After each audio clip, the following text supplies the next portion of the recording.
Hello, dear student. Welcome to our channel Economics Study Point. Myself Jitendra Kumar. Under this video, I will discuss solution procedure for a questions that was frequently asked IGNOU MA Economics Term Examination for course code MEC 003/103. Title of course is Quantitative Method. This video is highly useful for both course code MEC 003 and MEC 103.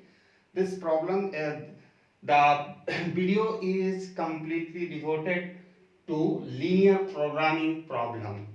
ठीक है, इस video के अंतर्गत हम linear programming problem का जो frequently IGNOU के examination for course code ABC 003/103 में पूछा जाता है, लेकिन large number of video I made on linear programming problem, maximization, both maximization and minimization of objective function. लेकिन इसमें फिर maximization का बनाने का कुछ रीजन है जिसका हम डिस्कस करेंगे.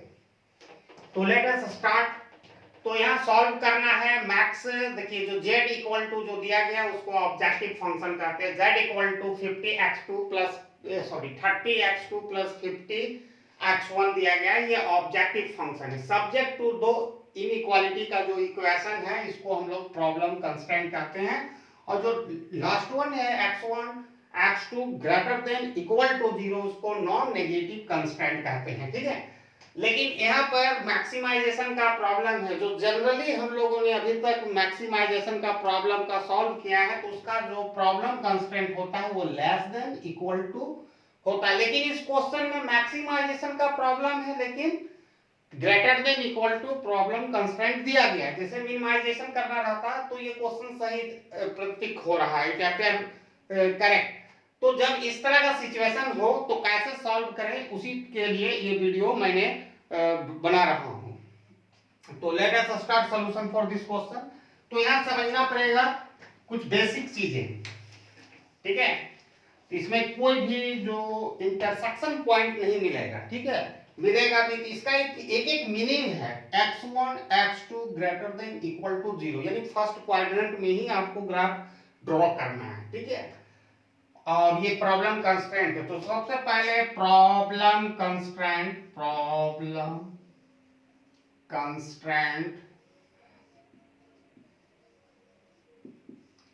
Can be written.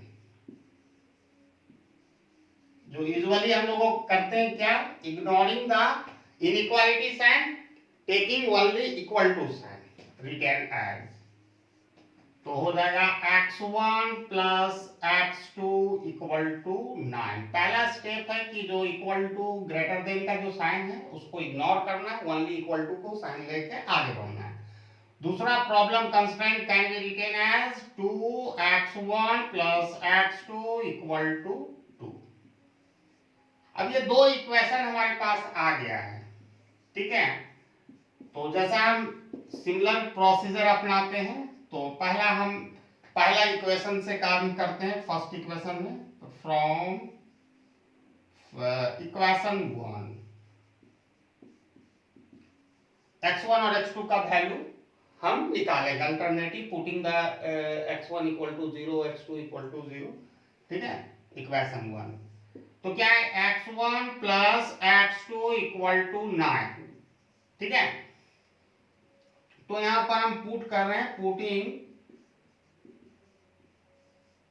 Eight x1 equal to x2 equal to 0. अगर हम 0 कर देंगे तो x1 का वैल्यू क्या होगा, 2.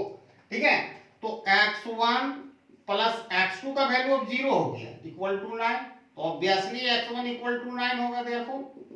ठीक है, इसी तरह सिमिलरली अब हम पुट कर रहे हैं, पुटिंग x1 इक्वल टू 0. अगर हम x2 का वैल्यू पुट करेंगे 0 तो x1 का वैल्यू निकलेगा इक्वेशन 1 से. और अगर हम if put at x1 equal to 0 then we can get value of x2. तो x1 plus x2, this is the equation number 1. ठीक है, नाउ x1 इक्वल टू 0 तो देन x2 इक्वल टू 9. तो इसका मीनिंग ये हुआ कि first equation line passing through 9 9, x1 first value, x2, तो first equation line passing through 9 9, ठीक है, पहला x1 दूसरा वैल्यू है x2 का, दोनों 9 9 है। अब सिमिलर प्रोसीजर हम यहां अप्लाई करेंगे फ्रॉम इक्वेशन 2 से भी, फ्रॉम इक्वेशन 2, ठीक है। तो क्या है, x1 plus two x1 plus x2 equal to 2। अब देख लो, ये इक्वेशन नंबर 2 को मैं उठाया। Now putting x2 equal to, putting at x2 equal to 0 in equation 2, तो 2x1 plus 0 equal to 2, 2x1 equal to 2, therefore x1 equal to 2 by 2. We got value for x1 is equal to 1. Similarly, now putting x1 is 0, x1 equal to 0. Second equation, 2x1 plus x2 equal to 2. x1, now x1 becomes 0, तो 2 into 0 plus x2 equal to 2, तो हर term, ये term तो 0 हो जाएगा, तो x2 equal to 2, ठीक है। तो second equation line passing through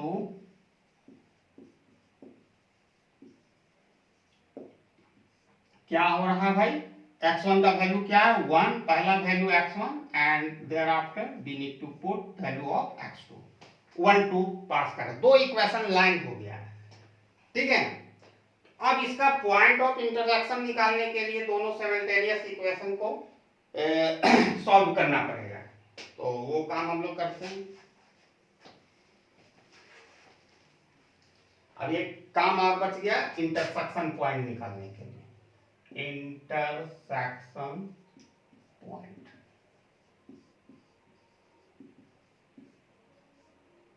ठीक है।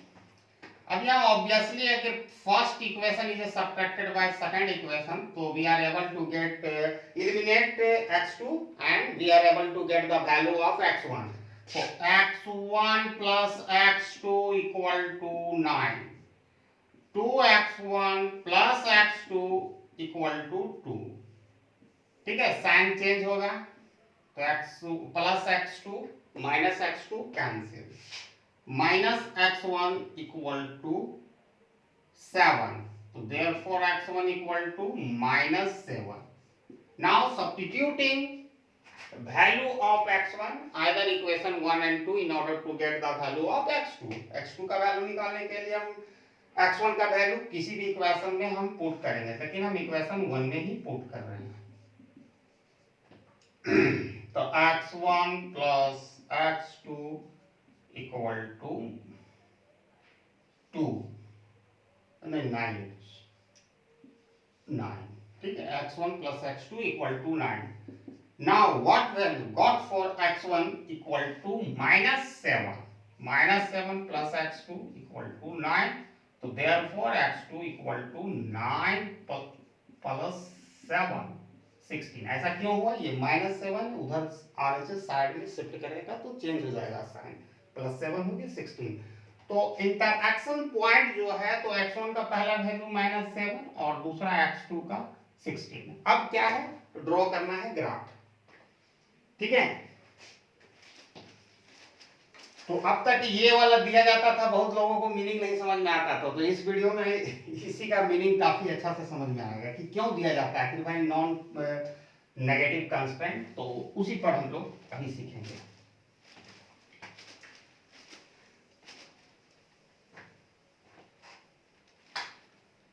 अब ग्राफ को हम आसानी से ड्रॉ कर सकते हैं।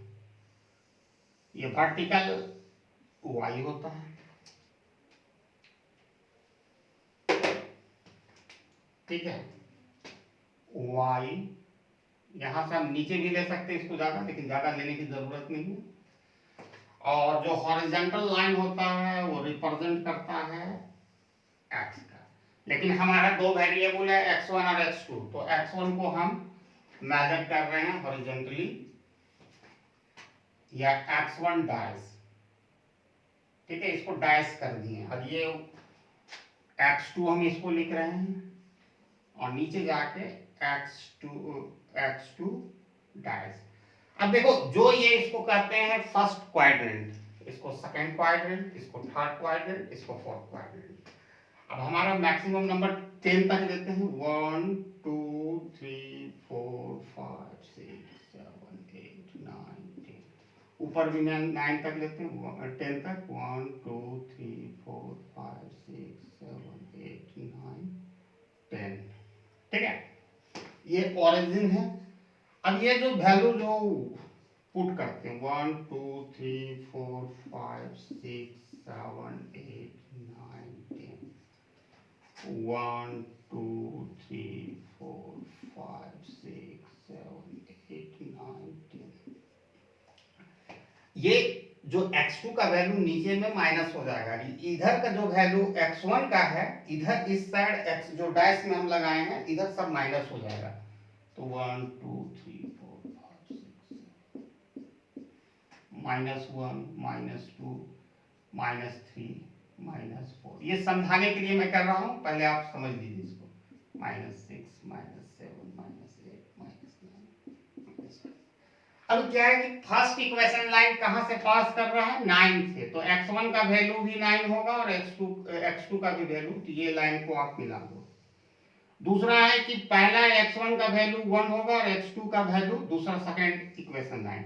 अब यहाँ सवाल उठ रहा है कि दोनों में किसी तरह का इंटरेक्शन नहीं हो रहा है, लेकिन इंटरेक्शन फर्स्ट क्वाड्रेंट में नहीं हो रहा था, यानी x1 और x2 दोनों का वैल्यू अगर पॉजिटिव है तो हमारा पहला ये भी तो एक नॉन नेगेटिव कंस्ट्रेंट है कि हम दूसरा क्वाड्रेंट में नहीं जा सकते। अगर हम देखेंगे अगर इंटरसेक्शन निकाले हैं पॉइंट, तो यहाँ -7 है x1 का वैल्यू, तो x2 का वैल्यू 16 है, डॉट डॉट डॉट 16 यहाँ करते हैं, तो इस तरह का लाइन होता है। तब भी ये लाइन तो इंटरसेक्शन नहीं कर रहा है। तो आपको, हाँ, दूसरी बात, ये तो लाइन को हमने ड्रॉ किया, उसके बाद जो प्रॉब्लम कंस्ट्रेंट है, तो मैक्सिमाइजेशन का प्रॉब्लम में नॉर्मली क्या होता था, लेस देन इक्वल टू इस तरह का होता, लेकिन यहाँ पर obviously greater than equal to. तो जब भी ग्रेटर देन इक्वल टू होता है तो ओरिजिन के बाहर के साइड को हम साइडेड करते हैं, तो ये साइडेड किया। यहां पर हम इसलिए प्रॉब्लम इंटरेक्शन पॉइंट निकाले -7 और ये तो सेकंड क्वाड्रेंट में चला गया, तो इसका कोई बात ही नहीं होगा यहाँ पर। इसलिए क्यों नहीं होगा, क्योंकि हमको non negative constant x1 x2 equal to greater than 0, यानी फर्स्ट क्वाड्रेंट में ही हमको फिजिबल रीजन को फाइंड करना है। तो दो गो हमारे पास कॉर्नर पॉइंट बन रहा है a और b। तो a में हमारे पास क्या है, x1 का जो वैल्यू 0 है और x2 का वैल्यू 9 है, बट B कॉर्नर पॉइंट में x1 का वैल्यू 9 है बट x2 का वैल्यू 0 है। अब दो कॉर्नर पॉइंट हमने फाइंड कर लिया, ठीक है, लेकिन हमें इसी फर्स्ट ही क्वाड्रेंट में ही अपना कॉर्नर पॉइंट ढूंढना है। तो अब तक हम लोगों ने ये सीखा कि ये जो दिया रहता है इसका भी एक मीनिंग होता है, ठीक है, कि पहला ही क्वाड्रेंट में हमको ग्राफ ड्रॉ करना है। पहली बात, जब ग्रेटर देन हो तो देखो, जब भी लेस देन हो तो ओरिजिन की तरफ साइडेड होता है, अगर लेस देन रहता तो यहाँ पर हम करते हैं अंदर की तरफ, और जैसे ही ग्रेटर देन होगा तो बाहर की तरफ होता है, ठीक है, ये क्लियर हो गया। अब सिंपल सा प्रॉब्लम हमारा है कि हम इस वैल्यू को पुट करेंगे जो अब तक आया। तो मेरे पास दो corner, we have two corner point, corner point लिखो, कॉर्नर पॉइंट और ऑब्जेक्टिव फंक्शन। तो दो कॉर्नर पॉइंट है, ए है और दूसरा कॉर्नर पॉइंट बी है, ठीक है। इसमें ए में क्या है भाई, 0 9, x1 equal to 0 and x2 equal to 9। Second corner point B है जिसमें x1 equal to 9 but x2 equal to 0। अब z का वैल्यू क्या, ऑब्जेक्टिव फंक्शन, वो हम लिख देते हैं। तो ये इसको हम इस तरह भी तो लिख सकते हैं, 50x1 प्लस 30x2, ठीक है, अगर ये जोड़ा हुआ है 2 + 3, इसको हम 3 + 2 लिखेंगे तो दोनों का वैल्यू 5 ही आएगा। ऐसा इसलिए किए कि पहला वैल्यू जो होता है x1 का है, दूसरा वैल्यू x2 को, तो हमको कन्वीनियंस होगा सब्स्टिट्यूट करने में। तो पहला एट कॉर्नर पॉइंट ए का वैल्यू क्या है वो निकालते हैं। तो 50 इंटू 0, x1 0 है, प्लस 30, x2 का वैल्यू 9 है। अब इसको हम सॉल्व करेंगे तो 50 को 0 से करेंगे तो 0 होगा, और ये हो जाएगा 9 3 जा 27 और 1 एक 0, तो 270 आया हमारा कॉर्नर पॉइंट ए में वैल्यू 270। और हम प्रॉब्लम किसका है, मैक्सिमाइजेशन का है, हमेशा याद रखना है।